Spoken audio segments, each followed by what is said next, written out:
So we always talk about the physical health aspects of any virus, but what about your mental health? And how do you stay as sane as you can over the next few days with all of the changes that we're having? So the first thing is, you get anxious because one, if you're like me, just hearing the word COVID-19 or coronavirus, or even when you hear the word president, you're like, oh my gosh, and you get tense and your anxiety builds and you start to worry even more. So remember, first of all, that this is a time of grief and change. We are all grieving, and people think of grieving as something that happens with death, but grief happens with loss. So we have all lost that sense of independence, where you are free to go to the store and pick up anything you want at any time, where you can hug someone and not feel there are repercussions to that. So remember to give yourself time each day to grieve and to understand that this is what you're going through. Our kids are having the same thing. I know my daughter has locked herself in her room many days. And so I just try to give everyone in my household time to reflect on their negative and positive feelings each day.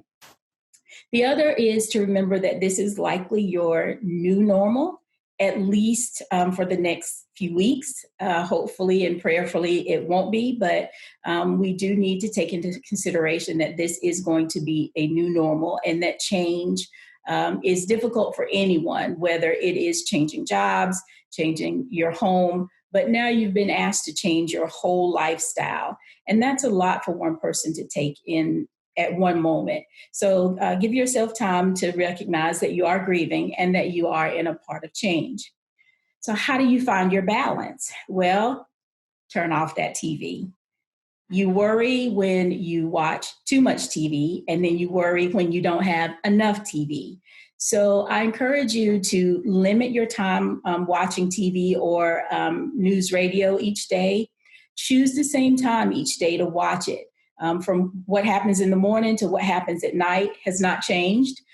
Find a reputable station, one that does not, glamorize the fact that there are a number of deaths, that there is, there this number in the hospital. You see masks on people in every shot and every scene. Those things encourage a fear in you. And so look for a station and stay with that station. People don't realize that just changing channels causes anxiety. So limit your time. Make sure you have a reputable station and stick with that station for so many hours during the day. What do you do when you worry? And what is the difference in worry and anxiety?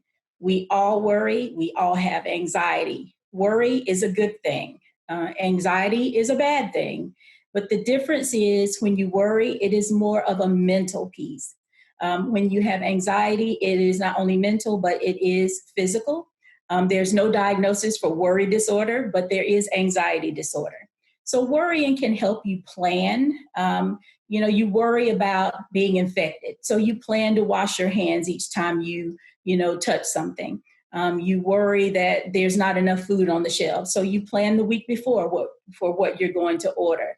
Those things can help you keep that anxiety from happening and help you stay worrying in the worry phase and being planning. There's nothing wrong with worrying.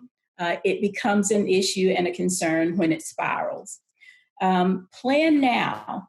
If you know that you need something, whether it's going to be financial because your job has laid you off, whether you know that you could possibly be sick, whether your kids are going to be at home, start planning now and engage your kids in that plan. Your kids are on social media. I engage my daughter. A lot of stores now are actually posting, when they have delivery trucks. So my daughter's job is to go online, figure out who has a delivery truck on what day so that I will know when to order groceries. So we can all be engaged to keep that stress down. Who you can call when you feel sick, who you can call to get money from. This is not a time for you to be proud and not ask for help. So while you're worrying, engage your plan on how you're going to continue with that. Connect with others. we often forget that seniors or older adults have been through this before many, many times, and that children are very resilient. So definitely connect, but you have to remember to connect on a different level. When you're connecting with older adults, they don't necessarily have Facebook and chats and all of those things. So picking up that good old phone, that thing that, has the dial tone, and asking, how are you doing? Do you have someone that's doing your laundry? Do you have enough food? How are you getting your medications? If someone doesn't have medications, help them with a plan as well. Whether that is to get medications by delivery, or if it is just, to say, hey, I'm happy to go pick it up for you and leave it at their front door. So always have a plan. With your kids, to keep you sane with your kids, like I said, enlist them in helping with the plan for your entire household. Talk with them, stay calm about how you explain what COVID-19 means, get factual information, like Rona said, from the CDC or from the World Health Organization, and talk to your kids on a level that they can understand. Have them. There are lots of things that they can do because they are virtual people. There's Netflix party where they can join Netflix and watch the same movies and be chatting at the same time. Decorate your house to make it, look like there's a party going on. If you are single, or if you, even if you're married, talk with your friends the same way you did before all of this happened. If there was a restaurant that you thought, hey, let's go try this restaurant, order from that restaurant. Everyone can order delivery and still talk to each other, connect on, did you like that restaurant? So when it is time for you to be able to go out, you can. So just keep planning. The other is to remember people who are responders, our pastors, your therapist, your medical people.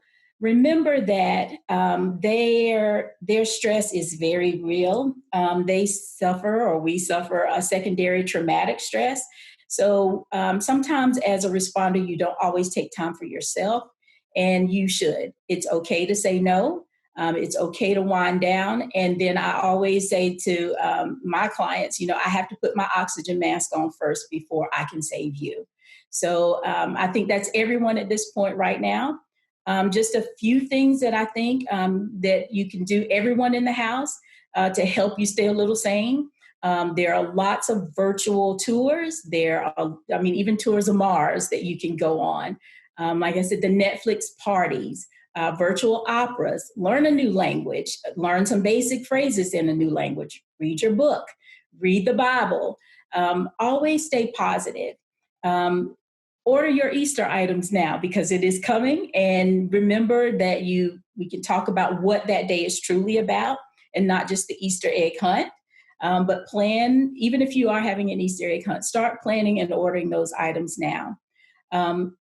Most of all, if you have an actual mental health diagnosis, please stay vigilant on your medication routine. Please connect with your provider, whether it's through telehealth. And for all of us to remember that this is a difficult time. We are needing to lean on each other more and more. Find those things that provide joy to you. And I like mindfulness. Mindfulness forces you to focus on the here and now, and not the what ifs, because you can spiral very quickly with the what ifs. So take an online mindfulness class, try some meditation, do the exercises. But above all, we will all pray for each other and hope that this will end soon.